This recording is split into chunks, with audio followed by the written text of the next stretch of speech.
First 1-to-1லேயே வந்து என்னோடய sweet spot identify பண்ண முடிஞ்சுச்சு. அடுத்தது வந்து பார்த்திங்கன்னா அந்த 1-to-1ல மைல்ஸ்டோன்ஸ் செட் பண்ணோம். என்ன ஏர்ன் பண்ணணும் அப்படிங்கிறதுக்கான மைல்ஸ்டோன் செட் பண்ணோம். எனக்கு அடுத்த ஃப்யூச்சரில் நான் எப்படி தனியாக உட்காந்து யோசிக்கணும் அப்படிங்கிறத விட நான் பேசிக்கிட்ட மாதிரி தான் இருந்துச்சு.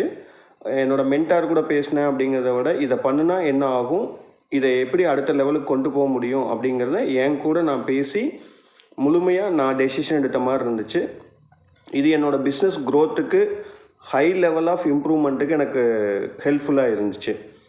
இப்போ என்கிட்ட வந்து டேட்டா கேட்டாலும் என்கிட்ட என்னோடய டு டூ லிஸ்ட்டு கிளியராக இருக்கும், என்னோடய கோல் கார்டு கிளியராக இருக்கும், என்னோடய ஆம்பிஷன்ஸ் கிளியராக இருக்கும். அந்த கிளியர் ஃபோக்கஸ் கிடைச்சதுக்கு காரணமே வந்து பார்த்திங்கன்னா 1-to-1 பண்ணதுனால மட்டும்தான் நான் எதை நோக்கி போகிறேன் அப்படிங்கிறத என்னால் முழுமையாக தெரிஞ்சிக்க முடிஞ்சுச்சு. நியூ பிஸ்னஸ் ஸ்டார்ட் அப் விட இருக்கிறத எப்படி க்ரோத் பண்ணலாம் அப்படிங்கிறத என்னால் வந்து 1-to-1ல் அப்சர்வ் பண்ணிக்க முடிஞ்சுச்சு. என்னோடய பிஸ்னஸ்லேருந்தே மல்டி ஸ்ட்ரீம் ஆஃப் இன்கம்மை எப்படி உருவாக்க முடியும் அப்படிங்கிறத என்னால் புரிஞ்சிக்க முடிஞ்சுச்சு.